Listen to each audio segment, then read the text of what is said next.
നമസ്കാരം. വാർത്താ സന്ധ്യയിലേക്ക് എല്ലാ പ്രേക്ഷകർക്കും സ്വാഗതം. ഞാൻ പ്രജിൻ സി. കണ്ണൻ. നോക്കാം വിശദമായ റിപ്പോർട്ടുകൾ. മുംബൈയിൽ 20ഓളം കുട്ടികളെ ബന്ദികളാക്കി അക്രമിയെ പോലീസ് വെടിവെച്ചു കൊന്നു എന്ന വാർത്തയാണ് കഴിഞ്ഞ മണിക്കൂറിൽ പുറത്തുവന്നത്. രോഹിത് ആര്യയാണ് കൊല്ലപ്പെട്ടത്. പോലീസിനു നേരെ നിറയൊഴിച്ച അക്രമി പ്രത്യാക്രമണത്തിൽ കൊല്ലപ്പെട്ടു എന്നാണ് വിവരം. അഭിനയ ക്ലാസ്സിനെത്തിയ കുട്ടികളെയാണ് സ്റ്റുഡിയോയിൽ ബന്ദികളാക്കിയത്. മുംബൈയിലെ പവായിലാണ് ഈ നടുക്കുന്ന സംഭവം അരങ്ങേറിയത്. ബൽറാം നെടുങ്ങാടി ഡൽഹിയിൽ നിന്ന് ചേർന്ന് കൂടുതൽ വിവരങ്ങളുമായി. ബൽറാം, മുംബൈ പോലൊരു നഗരം നടുങ്ങിയ മണിക്കൂർ കടന്നു പോകുന്നു. കുട്ടികളെ ബന്ദികളാക്കിയ ഒരു പ്രതി, ഒരു അക്രമി, ആ അക്രമിയെ വെടിവെച്ചു കൊന്നു പോലീസ് എന്ന വിവരമാണ് കഴിഞ്ഞ മണിക്കൂറിൽ പുറത്തുവന്നത്. എന്താണ് യഥാർത്ഥത്തിൽ അവിടെ സംഭവിച്ചത്? നമുക്ക് ലഭിക്കുന്ന ഏറ്റവും പുതിയ വിവരങ്ങൾ എന്താണ്? പ്രജിൻ, ഇന്ന് ഉച്ചയോടെയാണ് മുംബൈയിലെ പവായിലെ RA സ്റ്റുഡിയോയിൽ ഈ ബന്ദി നാടകം അരങ്ങേറുന്നത്. ഈ അക്രമി 17 കുട്ടികളെ ഓഡീഷൻ എന്ന പേരിൽ സ്റ്റുഡിയോയിലേക്ക് വിളിച്ചു വരുത്തി തോക്ക് ചൂണ്ടി ഭീഷണിപ്പെടുത്തുകയായിരുന്നു. തുടർന്ന് 1 മിനിറ്റ് ദൈർഘ്യമുള്ള ഒരു ഭീഷണി സന്ദേശവും ഇയാൾ സമൂഹ മാധ്യമങ്ങളിലൂടെ പങ്കുവച്ചു. ആ സന്ദേശത്തിൽ താൻ ഒരു ഭീകര സംഘടനയുടെ ആളല്ല എന്നും പണം ആവശ്യപ്പെട്ടല്ല ഇത് പ്രവർത്തിക്കുന്നത് എന്നും, മറിച്ച് തനിക്ക് ചില ചോദ്യങ്ങൾ ചിലരോട് ചോദിക്കാനുണ്ട്, അതിനുള്ള മറുപടി ഉണ്ടാകണം, അതിനുള്ള അവസരം വേണമെന്നും, അല്ലാത്ത പക്ഷം ഈ കുട്ടികളെ അപായപ്പെടുത്തും, കെട്ടിടത്തിന് തീ കൊളുത്തും തുടങ്ങിയതായിരുന്നു ആ സന്ദേശത്തിൽ പറഞ്ഞത്. ഈ സന്ദേശം പുറത്തുവന്ന് മിനിറ്റുകൾക്കകം തന്നെ മുംബൈ പോലീസ് വിഷയത്തിൽ ഇടപെടുകയായിരുന്നു. തുടർന്ന് ഈ 17 കുട്ടികളെയും രക്ഷിച്ചതായി, സുരക്ഷിതമായി തന്നെ പുറത്തെത്തിച്ചതായി പോലീസ് അറിയിച്ചു. ഈ പോലീസ് രക്ഷിക്കാനായി ഇവിടെ എത്തിയ ഘട്ടത്തിൽ ഈ അക്രമി പോലീസിന് നേരെ വെടിയുതിർക്കുകയായിരുന്നു. പ്രത്യാക്രമണത്തിൽ ഇയാൾക്ക് പരിക്കേറ്റിരുന്നു. തുടർന്ന് ഈ രോഹിത് ആര്യ എന്ന അക്രമിയെ ഇയാളെ ആശുപത്രിയിൽ പ്രവേശിപ്പിച്ചു. ആശുപത്രിയിൽ വെച്ചാണ് ഇയാൾ മരിക്കുന്നത്. ഇയാൾക്ക് മാനസിക അസ്വാസ്ഥ്യമുണ്ട് എന്ന് പോലീസ് ആദ്യഘട്ടത്തിൽ തന്നെ മാധ്യമങ്ങളെ അറിയിച്ചിരുന്നു. തുടർന്ന് എന്താണ് ഇയാൾക്ക് പറയാനുണ്ടായിരുന്നത്, എന്ത് സംഭവത്തിന്റെ പേരിലാണ് ഇയാൾ ഇത്തരത്തിൽ ഒരു സംഭവത്തിലേക്ക്, ഒരു നാടകത്തിലേക്ക് നീങ്ങിയത് തുടങ്ങിയ കാര്യങ്ങളിൽ ഇനിയും വ്യക്തത വരേണ്ടതുണ്ട്. എന്തായാലും രോഹിത് ആര്യ മരിച്ചിരിക്കുന്നു. ഇയാൾ ബന്ദികളാക്കിയ എല്ലാവരും തന്നെ സുരക്ഷിതരാണെന്നും പോലീസ് വ്യക്തമാക്കിയിട്ടുണ്ട്. ശരി, ബൽറാം നെടുങ്ങാടിയാണ് വിശദാംശങ്ങൾ നൽകിയത്. മറ്റു റിപ്പോർട്ടുകളിലേക്ക്. PM ശ്രീ പദ്ധതി സംബന്ധിച്ച തർക്കത്തിനിടെ CPI നേതാക്കളിൽ നിന്നും വിദ്യാർത്ഥി യുവജന സംഘടനകളിൽ നിന്നുണ്ടായ കടുത്ത പ്രതികരണത്തിൽ മന്ത്രി V ശിവൻകുട്ടിക്ക് പരിഭവം. AISF, AIYF സംഘടനകളുടെ പ്രതിഷേധം വേദനിപ്പിച്ചുവെന്ന് വിദ്യാഭ്യാസ മന്ത്രി പറഞ്ഞു. മന്ത്രിയുടെ പ്രതികരണത്തിന് പിന്നാലെ ഖേദം പ്രകടിപ്പിച്ച് AIYF സംസ്ഥാന നേതൃത്വം രംഗത്തെത്തി. കണ്ണൂരിൽ മന്ത്രിയുടെ കോലം കത്തിച്ച 4 AIYF നേതാക്കൾക്കെതിരെ നടപടിയും തുടങ്ങിയിട്ടുണ്ട്. CPIM ജനറൽ സെക്രട്ടറി MA ബേബിക്കെതിരെ നടത്തിയ പരാമർശത്തിൽ CPI ദേശീയ സെക്രട്ടേറിയറ്റ് അംഗം P പ്രകാശ് ബാബുവും ഖേദം രേഖപ്പെടുത്തി. PMC പദ്ധതിയിലെ CPIM CPI തർക്കം പരിഹരിച്ചെങ്കിലും ഇടതുമുന്നണിയിൽ അസ്വാരസ്യങ്ങൾ അവസാനിക്കുന്നില്ല. ധാരണാപത്രം ഒപ്പിട്ടതിനെതിരായ സമരമാർഗങ്ങളും കടുത്ത പ്രതികരണങ്ങളും ഇപ്പോഴും മുറിവായി അവശേഷിക്കുന്നുവെന്നാണ് മന്ത്രി V ശിവൻകുട്ടിയുടെ വാക്കുകൾ വ്യക്തമാക്കുന്നത്. GRR നടത്തിയ ഒരു പ്രസ്താവന എന്നെ മനസ്സിനെ വേദനിപ്പിച്ചിട്ടുണ്ടെന്ന് പറഞ്ഞു. പ്രകാശ് ബാബു MA ബേബി സംബന്ധിച്ചിടത്തോളം നടത്തിയ വിമർശനം ഒട്ടും ശരിയായിട്ടില്ല എന്ന് പറഞ്ഞു. AIYFകാർ എൻ്റെ ഓഫീസിലത്തേക്ക് മാർച്ച് ചെയ്തത് ശരിയായില്ല എന്ന് പറഞ്ഞു. PMC വിഷയത്തിലെ സമരത്തിൽ വേദനയുണ്ടെന്ന മന്ത്രി V ശിവൻകുട്ടിയുടെ പ്രതികരണത്തിന് പിന്നാലെ AIYF ഖേദപ്രകടനം നടത്തി. സമരവുമായി ബന്ധപ്പെട്ട് മന്ത്രിക്ക് വേദനയുണ്ടായെങ്കിൽ ഖേദം പ്രകടിപ്പിക്കുന്നതായി AIYF സംസ്ഥാന സെക്രട്ടറി TT ജിസ്മോൻ അറിയിച്ചു. CPI സംസ്ഥാന നേതൃത്വത്തിന്റെ നിർദ്ദേശപ്രകാരമാണ് ഖേദപ്രകടനം. സംഘടനയുടെ തീരുമാനമില്ലാതെ PMC സമരത്തിൽ മന്ത്രി V ശിവൻകുട്ടിയുടെ കോലം കത്തുകയും രൂക്ഷമായ പ്രതികരണങ്ങൾ നടത്തുകയും ചെയ്ത കണ്ണൂരിലെ യുവജന നേതാക്കൾക്കെതിരെ AIYF നടപടി തുടങ്ങി. AIYF കണ്ണൂർ ജില്ലാ സെക്രട്ടറിയും പ്രസിഡന്റും അടക്കമുള്ള 4 നേതാക്കളോട് വിശദീകരണം തേടി. മന്ത്രി V ശിവൻകുട്ടി വേദന പങ്കുവെക്കുമ്പോഴും CPI വകുപ്പിന് കീഴിലുള്ള കാർഷിക സർവകലാശാലയ്ക്ക് നേരെ SFIയുടെ സമരം തുടരുകയാണ്. 24 തിരുവനന്തപുരം. PM ശ്രീ പദ്ധതിയിൽ LDFിലെ തർക്കം തീർത്തതിൽ CPIM general secretary MA ബേബിയെ അഭിനന്ദിച്ച് CPI. MA ബേബിയുടെ നിർണായക ഇടപെടലുകൾ ഫലം കണ്ടുവെന്ന് ജനയുഗത്തിലെ ലേഖനത്തിൽ CPI കേന്ദ്ര സെക്രട്ടേറിയറ്റ് അംഗം K പ്രകാശ് ബാബു പ്രശംസിച്ചു. അതേസമയം മന്ത്രിസഭാ ഉപസമിതി രൂപീകരിച്ചത് CPIയുടെ കണ്ണിൽ പൊടിയിടാനാണെന്നാണ് പ്രതിപക്ഷ പരിഹാസം. സർക്കാരിന് PM ശ്രീ പദ്ധതി സംബന്ധിച്ച് ഇപ്പോഴും വ്യക്തതയില്ലെന്ന് പ്രിയങ്ക ഗാന്ധി വിമർശിച്ചു. PM ശ്രീ പദ്ധതി സംബന്ധിച്ച തർക്കം അവസാനിച്ചതിന് പിന്നാലെ ജനയുഗം ദിനപത്രത്തിൽ എഴുതിയ ലേഖനത്തിലാണ് CPIM ജനറൽ സെക്രട്ടറി MA ബേബിയെ K പ്രകാശ് ബാബു അഭിനന്ദിച്ചത്. MA ബേബി കേരളത്തിൽ ക്യാമ്പ് ചെയ്ത് ഉചിതമായ പരിഹാരം കണ്ടെത്താൻ ശ്രമിച്ചു. നിർണായകമായ ആ ഇടപെടലുകൾ ഫലം കണ്ടുവെന്നാണ് K പ്രകാശ് ബാബുവിന്റെ പ്രശംസ. ധാരണാപത്രം ഒപ്പുവെച്ച വിഷയത്തിൽ ബേബി അശക്തനും നിസ്സഹായനുമാണെന്ന പ്രകാശ് ബാബുവിന്റെ പ്രതികരണം നേരത്തെ വിവാദമായിരുന്നു. അതേസമയം CPI വീണ്ടും കബളിപ്പിക്കപ്പെട്ടുവെന്ന പ്രതിപക്ഷ നേതാവ് VD സതീശന്റെ വിമർശനത്തിന് പിന്നാലെ സർക്കാരിനെ വിമർശിച്ച് പ്രിയങ്ക ഗാന്ധി MPയും രംഗത്തെത്തി. Yes, and they should decide where they stand on these things. It cannot be one foot this side and one foot the other. PM Shri പദ്ധതിയിലെ സംസ്ഥാന സർക്കാരിന്റെ നിലപാടിനെ കേന്ദ്രമന്ത്രി ജോർജ് കുര്യനും വിമർശിച്ചു. കേരളത്തിലെ സർക്കാർ സ്കൂളുകളെ തകർക്കാനുള്ള ഒരു ശ്രമമാണിത്. അതേസമയം പദ്ധതിയെക്കുറിച്ച് പഠിക്കാൻ നിയോഗിച്ച മന്ത്രിസഭാ ഉപസമിതിയുടെ പ്രവർത്തനങ്ങൾ വൈകുമെന്നാണ് സൂചന. വിവിധ ബ്യൂറോകൾക്കൊപ്പം ന്യൂസ് ഡെസ്ക് 24. ഇടുക്കി ചീനിക്കുഴി കൂട്ടക്കൊല കേസിലെ പ്രതിക്ക് തൂക്കുകയർ വിധിച്ച് ഇടുക്കി അഡീഷണൽ സെഷൻസ് കോടതി. സ്വത്തിനു വേണ്ടി സ്വന്തം മകനെയും കുടുംബത്തെയും പെട്രോൾ ഒഴിച്ച് ചുട്ടുകൊന്ന കേസിലാണ് പ്രതി ഹമീദിന് പരമാവധി ശിക്ഷ നൽകിയത്. സത്യം ജയിച്ചു എന്ന് പ്രോസിക്യൂഷൻ പറഞ്ഞപ്പോൾ നിരപരാധിത്വം തെളിയിക്കാൻ അപ്പീൽ പോകുമെന്ന് പ്രതിഭാഗവും അറിയിച്ചു. മട്ടൻ കറി കിട്ടാത്തതിന് വീടിന് തീയിട്ട് മകനെയും കുടുംബത്തെയും ചുട്ടുകൊന്നു എന്ന രീതിയിലാണ് ചീനിക്കുഴി കൊലപാതകം ആദ്യം പുറം ലോകമറിഞ്ഞത്. എന്നാൽ 2022 മാർച്ച് 19 പുലർച്ചെ നടന്നത് സ്വത്തിനുവേണ്ടി മകനെയും മകന്റെ ഭാര്യയെയും പേരക്കുട്ടികളെയും ആസൂത്രണം ചെയ്ത് കൊലപ്പെടുത്തിയതാണ് എന്ന് കോടതി കണ്ടെത്തി. 2 പിഞ്ചു കുഞ്ഞുങ്ങളെ അടക്കം കൊന്ന പ്രതിക്ക് പ്രായത്തിന്റെ പരിഗണന നൽകരുത് എന്ന പ്രോസിക്യൂഷൻ വാദം കോടതി അംഗീകരിച്ചു. പിന്നാലെ ആലിയക്കുന്നിൽ ഹമീദിനെ മരണം വരെ തൂക്കിക്കൊല്ലാൻ ഇടുക്കി അഡീഷണൽ സെഷൻസ് കോടതിയുടെ ഉത്തരവ്. പ്രായം മാത്രമായിട്ട് പരിഗണിക്കാൻ പാടില്ല എന്നായിരുന്നു പ്രോസിക്യൂഷന്റെ വാദം. കോടതി വിധി അംഗീകരിക്കുന്നുവെന്നും അപ്പീൽ പോയി നിരപരാധിത്വം തെളിയിക്കുമെന്നും പ്രതിഭാഗം. ഞങ്ങൾ അപ്പീലിന് പോകും, ഞങ്ങളുടെ ഇന്നസെൻസ് ഞങ്ങൾ തെളിയിക്കും. സാക്ഷികളിൽ ഒരാൾ കൂറുമാറിയിട്ടും വിചാരണ വേളയിൽ ജാമ്യം പോലും നിഷേധിച്ചാണ് കോടതി നടപടികൾ പൂർത്തിയാക്കിയത്. ലാൽകൃഷ്ണൻ, 24, ഇടുക്കി. ശബരിമല ശ്രീകോവിലിൽ കട്ടിളപ്പാളി കേസിൽ ഉണ്ണികൃഷ്ണൻ പോറ്റിയുടെ അറസ്റ്റ് രേഖപ്പെടുത്താൻ സ്പെഷ്യൽ ഇൻവെസ്റ്റിഗേഷൻ ടീം അടുത്ത മാസം അറസ്റ്റ് രേഖപ്പെടുത്തി കസ്റ്റഡിയിൽ വാങ്ങാനാണ് നീക്കം. ശബരിമല സ്വർണ്ണക്കള്ള കേസിൽ ഉണ്ണികൃഷ്ണൻ പോറ്റിയെ റിമാൻഡ് ചെയ്തു. 14 ദിവസത്തേക്കാണ് ജുഡീഷ്യൽ കസ്റ്റഡിയിൽ വിട്ടത്. ആരോഗ്യ പ്രശ്നങ്ങൾ ഉണ്ടെന്ന് ഉണ്ണികൃഷ്ണൻ പോറ്റി കോടതിയിൽ അറിയിച്ചു. ഉച്ചയോടെയാണ് പ്രത്യേക അന്വേഷണ സംഘം ഉണ്ണികൃഷ്ണൻ പോറ്റിയെ റാന്നി കോടതിയിൽ ഹാജരാക്കിയത്. പരാതികൾ ഉണ്ടോ എന്ന കോടതിയുടെ ചോദ്യങ്ങൾക്ക് ഇല്ലെന്നായിരുന്നു ഉണ്ണികൃഷ്ണൻ പോറ്റിയുടെ മറുപടി.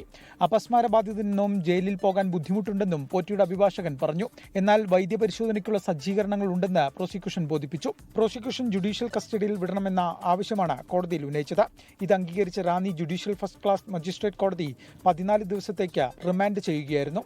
ശബരിമലയിലെ കട്ടിലപ്പാളി കേസിലും ഉണ്ണികൃഷ്ണൻ പോറ്റിയുടെ അറസ്റ്റ് SIT സംഘം രേഖപ്പെടുത്തും. അന്വേഷണം 2ാം ഘട്ടത്തിലേക്ക് കടന്നതോടെ 2019-ലെയും 2025-ലെയും ദേവസ്വം ബോർഡ് അംഗങ്ങളെ ചോദ്യം ചെയ്യാനാണ് SIT നീക്കം. ഇതിനായി തെളിവ് ശേഖരണം ആരംഭിച്ചു. ശബരിമലയിൽ ഉണ്ണികൃഷ്ണൻ പോറ്റി സ്വാധീനമുണ്ടാക്കിയത് തന്ത്രി കുടുംബത്തെ മറയാക്കിയെന്ന് SIT അന്വേഷണത്തിൽ വ്യക്തമായി. ഈ പരിചയം ഉപയോഗിച്ചാണ് ഇതര സംസ്ഥാനങ്ങളിൽ ധനികരുമായി ഉണ്ണികൃഷ്ണൻ പോറ്റി സൗഹൃദമുണ്ടാക്കിയത്. ഇതര സംസ്ഥാനങ്ങളിലുള്ളവർ ധരിച്ചത് ഉണ്ണികൃഷ്ണൻ പോറ്റി ശബരിമലയിലെ മുഖ്യ പൂജാരി എന്നാണ്. 24, പത്തനംതിട്ട. നാടിനെ നടുക്കി തൃശൂർ ആറ്റൂരിൽ നവജാത ശിശുവിന്റെ മരണം. ആറ്റൂർ സ്വദേശി പ്രസവിച്ച കുഞ്ഞിനെ ബാഗിലാക്കി ക്വാറിയിൽ ഉപേക്ഷിച്ചു. വീട്ടുകാർ അറിയാതെ ശുചിമുറിയിൽ പ്രസവിച്ച ശേഷം കുഞ്ഞിനെ ഉപേക്ഷിച്ചു എന്നാണ് പ്രാഥമിക നിഗമനം. യുവതി മെഡിക്കൽ കോളേജിൽ ചികിത്സ തേടിയതോടെയാണ് വിവരം പുറത്തറിഞ്ഞത്. അമിത രക്തസ്രാവത്തെ തുടർന്ന് 29-നാണ് യുവതി തൃശൂർ മെഡിക്കൽ കോളേജിൽ ചികിത്സയ്ക്കെത്തിയത്. ഡോക്ടർമാരുടെ പരിശോധനയിൽ പ്രസവം നടന്നതായി കണ്ടെത്തി. ഇത് സംബന്ധിച്ച് കൃത്യമായ മറുപടി നൽകാത്തതോടെ പോലീസിൽ വിവരമറിയിക്കുകയായിരുന്നു. ചോദ്യം ചെയ്യലിലാണ് 8 മാസം ഗർഭിണിയായ താൻ അബോഷനുള്ള മരുന്ന് കഴിച്ച ശേഷം 3-ാം ദിവസം ശുചിമുറിയിൽ പ്രസവിച്ചെന്ന് വ്യക്തമാക്കിയത്. പ്രസവശേഷം കുഞ്ഞിനെ തുണിയിൽ പൊതിഞ്ഞ് ബാഗിലാക്കി. പാലക്കാട് കൂനത്തറയിലെ ഭർത്താവിന്റെ വീട്ടിലെത്തിയ ശേഷം തനിക്ക് ആർത്തവ പ്രശ്നമുണ്ടെന്നും അതിനുപയോഗിച്ച തുണിയാണ് ബാഗിലുള്ളതെന്നും പറഞ്ഞു. ഉപയോഗശൂന്യമായ തുണിയാണെന്ന് വിശ്വസിപ്പിച്ച് ബാഗ് ബന്ധുവിനെ കൊണ്ട് ക്വാറിയിൽ ഉപേക്ഷിപ്പിച്ചു. പ്രസവത്തിന് ശേഷം കുഞ്ഞിന് ജീവൻ ഉണ്ടായിരുന്നോ എന്ന കാര്യം പരിശോധിക്കുകയാണ് പോലീസ്. പോസ്റ്റ്മോർട്ടം റിപ്പോർട്ടിൽ മാത്രമേ ഇക്കാര്യം വ്യക്തമാകൂ. കൂനത്തറയിലെ ക്വാറിയിൽ നിന്ന് കണ്ടെത്തിയ മൃതദേഹം പോസ്റ്റ്മോർട്ടം നടപടിക്രമങ്ങൾക്കായി തൃശൂർ മെഡിക്കൽ കോളേജ് മോർച്ചറിയിലേക്ക് മാറ്റി. സംഭവത്തിൽ ചെറുതുരുത്തി പോലീസ് കേസെടുത്ത് അന്വേഷണം തുടങ്ങി. 24, തൃശൂർ. സൈബർ തട്ടിപ്പുകളിലെ പ്രതികളെ വ്യാപകമായി അറസ്റ്റ് ചെയ്ത് പോലീസ്. ഓപ്പറേഷൻ CY ഹണ്ട് എന്ന പേരിലാണ് സൈബർ കേസുകളിലെ പ്രതികൾക്കായുള്ള സംസ്ഥാന വ്യാപക പരിശോധന. വിവിധയിടങ്ങളിൽ നിന്നായി 15ഓളം പേരെ അറസ്റ്റ് ചെയ്തു. സൈബർ തട്ടിപ്പുകൾ പെരുകുന്നതിനിടെയാണ് കേരള പോലീസിന്റെ ഓപ്പറേഷൻ CY ഹണ്ട് അഥവാ സൈബർ ഹണ്ട്. സൈബർ കുറ്റകൃത്യങ്ങളിൽ ഏർപ്പെട്ടവരെയും സഹായികളെയും പിടികൂടുകയാണ് ഓപ്പറേഷന്റെ ലക്ഷ്യം. കോഴിക്കോട് നഗരത്തിൽ 38 പേരെ കസ്റ്റഡിയിലെടുത്തു. ഇതിൽ 20 പേരുടെ അറസ്റ്റ് രേഖപ്പെടുത്തി. മൂവാറ്റുപുഴയിൽ നിന്ന് 8 പേരും ആലപ്പുഴയിൽ നിന്ന് 4 പേരും പിടിയിലായി. കൊച്ചി, കൊല്ലം, തിരുവനന്തപുരം എന്നിവിടങ്ങളിലും അറസ്റ്റുണ്ട്. തൃശൂരിൽ വടക്കാഞ്ചേരി, വെള്ളികുളങ്ങര, പഴയന്നൂർ പോലീസ് സ്റ്റേഷൻ പരിധികളിൽ പരിശോധന നടന്നു. 4000 രൂപ മുതൽ കോടിക്കണക്കിന് രൂപ വരെ തട്ടിപ്പ് നടത്തിയവരാണ് ഇതുവരെ പിടിയിലായവർ. ഇവരുടെ തലപ്പത്തുള്ളവർക്കായാണ് പോലീസിന്റെ അരിച്ചുപെറുക്കൽ. വിവിധ ബ്യൂറോകൾക്കൊപ്പം 24 ആലപ്പുഴ. സർക്കാരും മില്ലുടമകളും തമ്മിലുള്ള ചർച്ച പരാജയപ്പെട്ടതോടെ സംസ്ഥാനത്തെ നെല്ല് സംഭരണം പാളുന്നു. മുഖ്യമന്ത്രി പങ്കെടുത്ത ചർച്ചയിലും വ്യവസ്ഥകൾ അംഗീകരിക്കാൻ മില്ലുടമകൾ വിസമ്മതിച്ചു. സംഭരണം അനിശ്ചിതത്വത്തിലായതോടെ കർഷകർ പ്രതിസന്ധിയിലായി. സംസ്ഥാനത്ത് നെല്ല് സംഭരണം ഇന്ന് ആരംഭിക്കുമെന്ന് കർഷകർ പ്രതീക്ഷിച്ചിരുന്ന സമയത്താണ് സർക്കാരുമായുള്ള ചർച്ചകൾ പരാജയപ്പെട്ടതായി മില്ലുടമകളുടെ സംഘടന അറിയിച്ചത്. 100 കിലോ നെല്ല് സംഭരിക്കുമ്പോൾ 68 കിലോ അരി സംസ്ഥാന സർക്കാരിന് കൈമാറണമെന്ന വ്യവസ്ഥ അംഗീകരിക്കാൻ കഴിയില്ലെന്നാണ് നിലപാട്. ഒരു ഗവൺമെന്റ് കമ്മിറ്റി പഠനം നടത്തി കണ്ടെത്തിയാണ് 64.5 കിലോ ആക്കിയിട്ടുള്ളത്. അതിന് ഒരു കാരണവശാലും കൂടുതൽ കൊടുക്കാൻ പറ്റില്ല എന്നാണ് റൈസ് മില്ലുകൾ പറയുന്നത്. ട്രാൻസ്പോർട്ടേഷൻ ഉൾപ്പെടെ നെല്ലിന്റെ കൈകാര്യ ചിലവ് 272 രൂപ എന്നത് 2017 കണ്ടെത്തിയതാണ്. ഇത് അംഗീകരിച്ച് നടപ്പാക്കണമെന്നും മില്ലുടമകൾ ആവശ്യപ്പെടുന്നു. ചർച്ച പരാജയപ്പെട്ടതിൽ കർഷകരും ആശങ്കയിലാണ്. ഈ 30 രൂപ ഗവൺമെന്റ് അനൗൺസ് ചെയ്ത് എന്താ 3 രൂപ 30 രൂപ പൈസ വെട്ടിക്കുറച്ച ശേഷം വെറും 99 പൈസയാണ് ഇപ്പോൾ നമുക്ക് വർദ്ധിപ്പിച്ചിരിക്കുന്നത്. മില്ലുടമകളുടെ ആവശ്യങ്ങൾ ധനകാര്യമന്ത്രിയുടെ ശ്രദ്ധയിൽപ്പെടുത്തിയിട്ടുണ്ടെന്ന് ഭക്ഷ്യമന്ത്രി GR അനിൽ. വളരെ അനുഭാവപൂർണമായിട്ടുള്ള ഒരു നിലപാടാണ് ഗവൺമെന്റ് മില്ലുടമകളോട് സ്വീകരിച്ചത്. മഴ ശക്തമായ സാഹചര്യത്തിൽ നെല്ല് സംഭരണം ഓരോ ദിവസം വൈകുന്നതും കർഷകർക്കും വലിയ ദുരിതമാകും. 24 കൊച്ചി. ഓണറേറിയം കൂട്ടിയെങ്കിലും സെക്രട്ടേറിയറ്റിന് മുന്നിലെ സമരം തുടരാൻ ആശാ വർക്കേഴ്സിന്റെ തീരുമാനം. തുടർ സമരരീതി നവംബർ 1 പ്രഖ്യാപിക്കും. അതിനിടെ സംസ്ഥാന സർക്കാരിന്റെ ക്ഷേമ പ്രഖ്യാപനത്തെ ചൊല്ലി ഭരണ പ്രതിപക്ഷങ്ങൾ കൊമ്പുകോർക്കുകയാണ്. തെരഞ്ഞെടുപ്പ് മുന്നിൽ കണ്ട് ജനങ്ങളെ കബളിപ്പിക്കലാണ് പ്രഖ്യാപനമെന്ന് പ്രതിപക്ഷം ആരോപിച്ചു. പ്രതിപക്ഷത്തിന് നിരാശയെന്നാണ് ഭരണപക്ഷത്തിന്റെ മറുപടി. ആശാ വർക്കേഴ്സിന്റെ ഓണറേറിയം 1000 രൂപ വർദ്ധിപ്പിച്ചത് സമരവിജയമായി വിലയിരുത്തുന്നുണ്ടെങ്കിലും സെക്രട്ടേറിയറ്റിന് മുന്നിലെ സമരം ഉടൻ അവസാനിപ്പിക്കുന്നില്ല. ശനിയാഴ്ച സമരപ്രഖ്യാപന റാലി നിശ്ചയിച്ചിട്ടുണ്ട്. തുടർ സമരരീതി അന്ന് പ്രഖ്യാപിക്കും. 1-ാം തീയതി ഈ സമരപന്തലിൽ വലിയൊരു കൂടിച്ചേരൽ നടത്തുകയാണ്. സമര പ്രതിജ്ഞാ റാലി ഈ പന്തലിൽ വെച്ച് ഞങ്ങൾ ആസൂത്രണം ചെയ്തിരിക്കുകയാണ്. ജനപ്രിയ പ്രഖ്യാപനങ്ങളോടെ ഭരണപക്ഷവും പ്രതിപക്ഷവും തമ്മിലുള്ള പോര് കടുത്തു. തെരഞ്ഞെടുപ്പ് വരുമ്പോൾ മാത്രം ഓർമ്മിക്കേണ്ട കാര്യമാണ് ക്ഷേമ പ്രവർത്തനങ്ങൾ എന്നാണ് മോഡി ചിന്തിക്കുന്നത്. അത് തന്നെയാണ് ശ്രീ പിണറായിയും ചിന്തിക്കുന്നത്. 2500 രൂപ കൊടുക്കാം എന്ന് പറഞ്ഞ സ്ഥലത്ത് അവസാനം തെരഞ്ഞെടുപ്പിന്റെ സായാഹ്നത്തിൽ 400 രൂപ കൂട്ടുന്നത് ആരെ കബളിപ്പിക്കാനാ? നേരത്തെ തീരുമാനിച്ച ക്ഷേമപ്രവർത്തനങ്ങളാണ് നടപ്പാക്കുന്നതെന്നാണ് സർക്കാർ വാദം. എന്തു ചെയ്താലും കുറ്റം പറയുന്ന പ്രതിപക്ഷത്തോട് ഒന്നും പറയാനില്ലെന്ന് മന്ത്രി VN വാസവൻ. ഏത് നല്ല കാര്യങ്ങൾ പ്രഖ്യാപിക്കുമ്പോഴും നിങ്ങൾക്കറിയാം പല രൂപത്തിലുള്ള വിമർശനങ്ങളുമായിട്ടാണ് എല്ലാ കാലത്തും പ്രതിപക്ഷം വരാറുള്ളത്. 24 തിരുവനന്തപുരം. 24 ബ്രേക്കിംഗ്. തദ്ദേശ തെരഞ്ഞെടുപ്പിന്റെ സ്ഥാനാർത്ഥി നിർണയത്തിൽ 2 ടേം നിബന്ധന നിർബന്ധമാക്കി CPIM. തുടർച്ചയായി 2 തവണയിൽ കൂടുതൽ ജനപ്രതിനിധികളായവരെ വീണ്ടും പരിഗണിക്കേണ്ടെന്നാണ് നിർദ്ദേശം. പ്രത്യേക ഇളവ് വേണ്ടവരുണ്ടെങ്കിൽ മേൽ കമ്മിറ്റികളുടെ അനുമതി വാങ്ങണം. നവംബർ 5 മുമ്പ് തദ്ദേശ തെരഞ്ഞെടുപ്പിൽ മത്സരിക്കേണ്ട സ്ഥാനാർത്ഥികളെ നിശ്ചയിക്കണമെന്നാണ് CPIM കീഴ്ഘടകങ്ങൾക്ക് നൽകിയിരിക്കുന്ന നിർദ്ദേശം. സ്ഥാനാർത്ഥികളെ നിശ്ചയിക്കുന്നതിനുള്ള മാനദണ്ഡങ്ങളടങ്ങിയ സർക്കുലർ ജില്ലാ കമ്മിറ്റികൾക്ക് നൽകിയിട്ടുണ്ട്. ഈ സർക്കുലറിലാണ് 2 ടേം നിബന്ധന കർശനമായി പാലിക്കണമെന്ന് ആവശ്യപ്പെട്ടിരിക്കുന്നത്. തുടർച്ചയായി 2 തവണയിൽ കൂടുതൽ ജയിച്ച് ജനപ്രതിനിധിയായവർക്കാണ് മത്സരവിലക്ക്. ആർക്കെങ്കിലും പ്രത്യേക ഇളവ് നൽകേണ്ടതുണ്ടെങ്കിൽ മേൽക്കമ്മിറ്റികളുടെ അനുമതി വാങ്ങണം. ജില്ലാ പഞ്ചായത്ത് കോർപ്പറേഷൻ സ്ഥാനാർത്ഥികളുടെ കാര്യത്തിൽ ഇളവ് പരിഗണിക്കുക സംസ്ഥാന സമിതിയാകും. മറ്റുള്ള തദ്ദേശ സ്ഥാപനങ്ങളുടെ കാര്യത്തിൽ ജില്ലാ കമ്മിറ്റിയാണ് ഇളവ് നൽകേണ്ടത്. കൂടുതൽ യുവതിയുവാക്കൾക്കും പുതുമുഖങ്ങൾക്കും അവസരം നൽകുന്നതിന് വേണ്ടിയാണ് 2 ടേം നിബന്ധന കർശനമാക്കുന്നത്. സഹകരണ സ്ഥാപനങ്ങളിലെ ജീവനക്കാരെ സ്ഥാനാർത്ഥിയായി പരിഗണിക്കില്ല. പ്യൂൺ, വാച്ച്മാൻ, കളക്ഷൻ ഏജന്റ് തസ്തികയിലുള്ളവർക്ക് മാത്രമേ ഇളവുണ്ടാകൂ. ഏതെങ്കിലും സഹകരണ ജീവനക്കാർ മത്സരിക്കേണ്ടത് അനിവാര്യമായി വന്നാൽ ലീവ് എടുക്കണമെന്നാണ് നിർദ്ദേശം. ലോക്കൽ ഏരിയ സെക്രട്ടറിമാർ മത്സരിക്കേണ്ടി വന്നാൽ പകരം സെക്രട്ടറി തിരഞ്ഞെടുത്ത ശേഷമേ അനുമതി നൽകാൻ പാടുള്ളൂവെന്നും CPIM സംസ്ഥാന സമിതി പുറത്തിറക്കിയ സർക്കുലറിൽ പറയുന്നുണ്ട്. R. ശ്രീജിത്ത്, 24 തിരുവനന്തപുരം. ഭരണപ്രതിപക്ഷ എതിർപ്പിനിടെ തീവ്ര വോട്ടർ പട്ടിക പരിഷ്കരണ നടപടികൾ ഗവർണർ രാജേന്ദ്ര വിശ്വനാഥ് അർലേക്കർ ഉദ്ഘാടനം ചെയ്തു. Chief electoral officer SIR enumeration ആദ്യ ഫോം ഗവർണർക്ക് വിതരണം ചെയ്തു. മുഖ്യ തെരഞ്ഞെടുപ്പ് ഓഫീസർക്കൊപ്പം രാജ്ഭവനിലെത്തിയാണ് ബൂത്ത് ലെവൽ ഓഫീസർ ഫോം ഗവർണർക്ക് കൈമാറിയത്. യോഗ്യരായ ഒരു വോട്ടറെയും ഒഴിവാക്കുന്നില്ലെന്ന് ഉറപ്പാക്കാൻ ഗവർണർ ഉദ്യോഗസ്ഥരോട് അഭ്യർത്ഥിച്ചു. വേഗത്തിലുള്ളതും പിശകുകളില്ലാത്തതുമായ പുനരവലോകനത്തിനായി ജനങ്ങളോട് സഹകരിക്കാൻ ഗവർണർ അഭ്യർത്ഥിച്ചു. SIR നടപ്പാക്കുന്നതിന് മുഖ്യമന്ത്രി വിളിച്ച സർവകക്ഷി യോഗം ബുധനാഴ്ച ചേരും. മെഗാസ്റ്റാർ മമ്മൂട്ടി 8 മാസത്തെ ഇടവേളയ്ക്ക് ശേഷം കൊച്ചിയിൽ മടങ്ങിയെത്തി. ചെന്നൈയിൽ നിന്ന് ഉച്ചയോടെയാണ് താരം കൊച്ചിയിലെത്തിയത്. കേരളത്തിലെത്തിയ മമ്മൂട്ടിയെ സ്വീകരിക്കാൻ മന്ത്രി പി രാജീവ്, അൻവർ സാദത്ത് MLA അടക്കമുള്ളവർ നെടുമ്പാശ്ശേരി വിമാനത്താവളത്തിലെത്തിയിരുന്നു. രോഗങ്ങളോട് പൊരുതി വിജയിച്ച മമ്മൂട്ടി സ്റ്റൈലിഷ് ലുക്കിലാണ് കൊച്ചിയിൽ തിരിച്ചെത്തിയത്. വിമാനത്താവളത്തിന് പുറത്ത് കാത്തുനിന്നവരെ പുഞ്ചിരിയോടെ കൈവീശി അഭിവാദ്യം ചെയ്തു.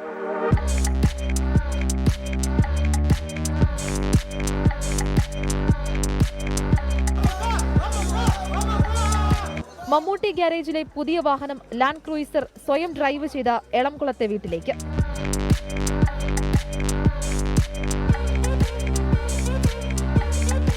ആരാധകരുടെ സ്നേഹത്തിനും ആശംസകൾക്കും നന്ദിയെന്ന് മാത്രം മമ്മൂട്ടിയുടെ പ്രതികരണം. വളരെ സന്തോഷം, എല്ലാവരെയും വീണ്ടും കാണാൻ സാധിക്കുന്നു, തിരിച്ചു വരുന്നു. സന്തോഷം സന്തോഷം സന്തോഷം.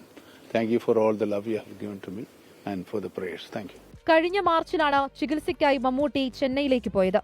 ഭാര്യയും നിർമ്മാതാവ് ആൻഡോ ജോസഫും പേഴ്സണൽ മേക്കപ്പ് മാൻ ജോർജ് എന്നിവരും ഒപ്പമുണ്ടായിരുന്നു. പുതിയ ചിത്രമായ പാട്രിയാറ്റിന്റെ ഷൂട്ടിംഗ് സെറ്റിൽ തിരിച്ചെത്തിയ മമ്മൂട്ടി ഹൈദരാബാദിലെയും UK-യിലെയും ഷെഡ്യൂൾ പൂർത്തിയാക്കിയിരുന്നു. ഇനി കൊച്ചിയിലാണ് മോഹൻലാൽ മമ്മൂട്ടി കോമ്പിനേഷൻ സീനിന്റെ ഷൂട്ടിംഗ്. 24 കൊച്ചി. മോഹൻലാലിന്റെ മകൾ വിസ്മയുടെ ആദ്യ ചിത്രം തുടക്കത്തിന്റെ പൂജ കൊച്ചിയിൽ നടന്നു. ആശീർവാദ് സിനിമാസിന്റെ ബാനറിൽ ജൂഡ് ആന്റണി ജോസഫാണ് സിനിമ സംവിധാനം ചെയ്യുന്നത്. പേരുപോലെ മകളുടെ ജീവിതവും വിസ്മയമായി തീരട്ടെ എന്നായിരുന്നു മോഹൻലാലിന്റെ ആശംസ. ആശീർവാദ് സിനിമാസിന്റെ 37ാമത് ചിത്രത്തിലൂടെയാണ് വിസ്മയ മോഹൻലാലിന്റെ തുടക്കം. കൊച്ചിയിലെ ഹോട്ടലിൽ നടന്ന പൂജ സ്വിച്ച് ഓൺ ചടങ്ങുകളിൽ പങ്കെടുക്കാൻ വിസ്മയക്കൊപ്പം മോഹൻലാലും സുചിത്രയും പ്രണവും എത്തി. സിനിമയുടെ സ്വിച്ച് ഓൺ കർമ്മം സുചിത്രയും ക്ലാപ്പ് പ്രണവ് മോഹൻലാലും നിർവഹിച്ചു. ജീവിതത്തിൽ സംഭവിക്കുന്നതെല്ലാം ഒരു വിസ്മയം പോലെയാണ് താൻ കാണുന്നതെന്ന് മോഹൻലാൽ. മക്കൾക്ക് അച്ഛനെന്ന നിലയിലും അഭിനേതാവെന്ന നിലയിലും ആശംസകൾ നേരുന്നു. എത്ര നല്ല അഭിനേതാവാണെങ്കിലും അയാൾക്കൊരു പ്ലാറ്റ്ഫോം കിട്ടണം, നല്ല സബ്ജക്റ്റുകൾ കിട്ടണം, നല്ല കൊളീഗ്സ് കൂടെ അഭിനയിക്കുന്ന ആൾക്കാർ നന്നാകണം. അപ്പൊ അത്തരത്തിൽ ആ കുട്ടിക്ക് ഒരു ഭാഗ്യം ഉണ്ടാകട്ടെ എന്ന് ഞാൻ പ്രാർത്ഥിക്കുന്നു. അതുപോലെ തന്നെയാണ് അപ്പുവിനും. മക്കളുടെ സ്വപ്നങ്ങൾക്കൊപ്പം നിൽക്കുകയാണെന്ന് Suchitra Mohanlal. I wish you all the very best in your new beginning for your തുടക്കം. Thank you. ചിത്രത്തിൽ ആന്റണി പെരുമ്പാവൂരിന്റെ മകൻ ആശിഷ് ജോയ് ആന്റണിയും പ്രധാന കഥാപാത്രത്തെ അവതരിപ്പിക്കുന്നു. വൻ വിജയം നേടിയ 2018 ശേഷം ജൂഡ് ആന്റണി ജോസഫ് സംവിധാനം ചെയ്യുന്ന ചിത്രമാണ് തുടക്കം. 24 കൊച്ചി. കൊച്ചി കലൂർ സ്റ്റേഡിയം വിവാദത്തിൽ ഒളിച്ചുകളി തുടരുകയാണ് സ്പോർട്സ് കേരള ഫൗണ്ടേഷൻ. സ്പോൺസറുമായുള്ള കരാർ വ്യവസ്ഥകളിൽ SKFന് പ്രതികരണമില്ല. മെസ്സിയുടെ കേരള സന്ദർശനവുമായി ബന്ധപ്പെട്ട് എത്ര തുക ചെലവായെന്ന് വ്യക്തമാക്കാൻ കായിക മന്ത്രിക്ക് ഉത്തരവാദിത്തമുണ്ടെന്ന് മുസ്ലിം ലീഗ് പ്രതികരിച്ചു. സ്റ്റേഡിയത്തിൽ അതിക്രമിച്ചു കയറിയെന്ന GCDയുടെ പരാതിയിൽ എറണാകുളം DCC പ്രസിഡന്റ് ഉൾപ്പെടെയുള്ളവർക്കെതിരെ കേസെടുത്തിട്ടുണ്ട്. മെസ്സിയും അർജന്റീന ടീമും വരുമെന്ന് പറഞ്ഞ് കലൂർ സ്റ്റേഡിയം സ്പോൺസർക്ക് നവീകരണത്തിന് വിട്ടുകൊടുത്തതിൽ മാനദണ്ഡങ്ങൾ പാലിച്ചില്ല എന്ന ആരോപണമാണ് കോൺഗ്രസ് ഉന്നയിക്കുന്നത്. ചൊവ്വാഴ്ച വൈകിട്ട് പ്രതിഷേധവുമായെത്തിയ DCC അധ്യക്ഷൻ മുഹമ്മദ് ഷിയാസ് ഉൾപ്പെടെയുള്ള കോൺഗ്രസ് നേതാക്കളെയും പ്രവർത്തകരെയും സ്റ്റേഡിയത്തിലേക്ക് പ്രവേശിക്കാതെ സുരക്ഷാ ജീവനക്കാർ തടയുകയും വകവയ്ക്കാതെ പ്രവർത്തകർ ഉള്ളിലേക്ക് കയറുകയും ചെയ്തു. GCD നൽകിയ പരാതിയിൽ പാലാരിവട്ടം പോലീസ് കേസെടുത്തു. അതേസമയം സ്റ്റേഡിയം നവീകരണത്തിൽ കരാർ എവിടെയെന്ന ചോദ്യത്തിന് സ്പോർട്സ് കേരള ഫൗണ്ടേഷൻ മൗനം തുടരുകയാണ്. കരാറുണ്ടെങ്കിൽ കരാറിന്റെ വ്യവസ്ഥകൾ വ്യക്തമാക്കാൻ ഇനിയും തയ്യാറായിട്ടില്ല. സ്പോൺസറിനല്ല സ്പോർട്സ് കേരള ഫൗണ്ടേഷനാണ് സ്റ്റേഡിയം നൽകിയത് എന്ന് പറഞ്ഞ് GCDയെ കൈയൊഴിഞ്ഞു. പൊതുസ്ഥലം നവീകരിക്കാൻ വിട്ടുകൊടുത്തതിലുള്ള ദുരൂഹത മാറ്റേണ്ടത് കായിക വകുപ്പാണെന്ന് പ്രതിപക്ഷ നേതാവ് VD സതീശൻ. എങ്ങനെയാണ് GCDയെയും ഗവൺമെന്റും ഒരു കരാറില്ലാതെ 70 കോടി രൂപയുടെ വികസന പ്രവർത്തനങ്ങൾ അവിടെ നടത്തും? വിഷയം കോൺഗ്രസിന് നേട്ടമാകാതെ രാഷ്ട്രീയമായി നേരിടാൻ CPM കഴിഞ്ഞ ദിവസം തീരുമാനിച്ചിരുന്നു. 24 കൊച്ചി. ഇപ്പോൾ ലഭിക്കുന്ന ഒരു വാർത്തയിലേക്ക്. മൊസാംബിക്കിലെ ബോട്ട് അപകടത്തിൽ കാണാതായ മലയാളി പിറവം സ്വദേശി ഇന്ദ്രജിത്തിന്റെ മൃതദേഹം കണ്ടെത്തി. വിവരം കമ്പനി അധികൃതർ കുടുംബത്തെ അറിയിച്ചിട്ടുണ്ട്. നിതിൻ അംബുജൻ കൊച്ചിയിൽ ചേരുന്നു കൂടുതൽ വിവരങ്ങളുമായി. നിതിൻ, സങ്കട വാർത്തയാണ് ഇപ്പോൾ പുറത്തുവരുന്നത്. നേരത്തെ മൊസാംബിക്കിൽ കഴിഞ്ഞ 2 ആഴ്ച മുൻപുണ്ടായ അപകടത്തിലാണ് 2 മലയാളികളെ കാണാതെ. അതിലൊരാൾ ശ്രീരാഗ് രാധാകൃഷ്ണൻ കൊല്ലം സ്വദേശിയുടെ മൃതദേഹം നേരത്തെ കണ്ടെത്തിയിരുന്നു. പിന്നീട് ഒരാൾക്ക് വേണ്ടിയുള്ള തിരച്ചിൽ തുടരുകയായിരുന്നു. ഇപ്പോൾ ആ സങ്കട വാർത്ത എത്തുന്നു. പിറവം സ്വദേശി ഇന്ദ്രജിത്തിന്റെ മൃതദേഹം കൂടി കണ്ടെത്തിയിരിക്കുന്നു. എന്താണ് കമ്പനി അധികൃതർ നൽകിയിരിക്കുന്ന വിവരം? പ്രജിൻ, ദുഃഖകരമായ ഒരു വാർത്ത തന്നെയാണ്. കാരണം ഒക്ടോബർ 16-നാണ് മൊസാംബിക്കിൽ വെച്ച് ബോട്ട് അപകടം സംഭവിച്ചത്. അതിൽ 2 മലയാളികൾ ഉൾപ്പെടെ ഏതാണ്ട് 10ഓളം പേരെ കാണാതായിരുന്നു. ഇപ്പോൾ ഈ കാണാതായ എല്ലാവരുടെയും മൃതദേഹം കിട്ടിയെന്ന വിവരമാണ് ഈ ഘട്ടത്തിൽ പങ്കുവയ്ക്കാനുള്ളത്. മലയാളിയായ പിറവം എടാട്ടുവയൽ സ്വദേശി ഇന്ദ്രജിത്ത് സന്തോഷിന്റെ മൃതദേഹം കിട്ടി. കുടുംബത്തെ ഈ വിവരം അറിയിച്ചിട്ടുണ്ട്. 22 വയസ്സാണ് ഇന്ദ്രജിത്തിന്. ഏതാണ്ട് ഒരു വർഷം മുൻപാണ് ഈ കമ്പനിയിൽ മെക്കാനിക്കൽ വിഭാഗത്തിൽ ഇന്ദ്രജിത്ത് ജോലിയിൽ പ്രവേശിക്കുന്നത്. അപകടം സംഭവിക്കുന്നതിന്റെ 4 ദിവസം മുമ്പാണ് ആഫ്രിക്കയിലേക്ക് ഇന്ദ്രജിത്ത് പോയത്. എന്തായാലും ഈ അപകടത്തിന് ശേഷം ദിവസങ്ങളോളം നീണ്ട തിരച്ചിലാണ് ഈ കടലിൽ നടത്തിയത്. പക്ഷേ ഫലമുണ്ടായില്ല. കഴിഞ്ഞ ദിവസമാണ് ബോട്ട് കണ്ടെത്തിയത്. ഈ മുങ്ങിയ ബോട്ട് കടൽപ്പരപ്പിൽ ഏതാണ്ട് 20 മീറ്റർ താഴെ കണ്ടെത്തുകയായിരുന്നു. അത് പൊക്കിയെടുക്കാനുള്ള ശ്രമം കഴിഞ്ഞ ദിവസം തന്നെ നടന്നു. അതിനുശേഷമാണ് ഈ ബോട്ടിനകത്ത് ഇത്തരത്തിൽ മൃതദേഹങ്ങൾ ഉള്ള വിവരം കമ്പനി അധികൃതർ അറിയിക്കുകയും പിന്നീട് ഇപ്പോൾ കമ്പനി അധികൃതരുമായി ബന്ധപ്പെട്ട് നടത്തിയ പരിശോധനയിൽ ഇപ്പോൾ അത് ഇന്ദ്രജിത്ത് സന്തോഷിന്റെ മൃതദേഹമാണെന്ന വിവരം സ്ഥിരീകരിക്കുകയും ചെയ്തു. കുടുംബത്തിന് വിവരം അറിയിച്ചിട്ടുണ്ട്. എന്തായാലും മൃതദേഹം ഇപ്പോൾ ശനിയാഴ്ച ഈ നടപടികൾ പൂർത്തിയാക്കി നാട്ടിലേക്ക് എത്തിക്കാനുള്ളൊരു നീക്കമാണ് ആലോചിക്കുന്നത്. ചൊവ്വാഴ്ച തന്നെ മൃതദേഹം കൊച്ചിയിലെത്തുമെന്നാണ് പ്രതീക്ഷിക്കുന്നത്. നിതിൻ അംബുജനാണ് കൊച്ചിയിൽ നിന്ന് വിശദാംശങ്ങൾ നൽകുന്നത്. ലോകത്തെവിടെയായാലും ഏത് സമയത്തും 24 വാർത്തകളും ഓഗ്മെന്റഡ് റിയാലിറ്റി പാക്കേജുകളും എക്സ്പ്ലെയിനറുകളും വിശദമായി കാണാൻ ഞങ്ങളുടെ യൂട്യൂബ് ചാനൽ നിങ്ങൾക്ക് സബ്സ്ക്രൈബ് ചെയ്യാം.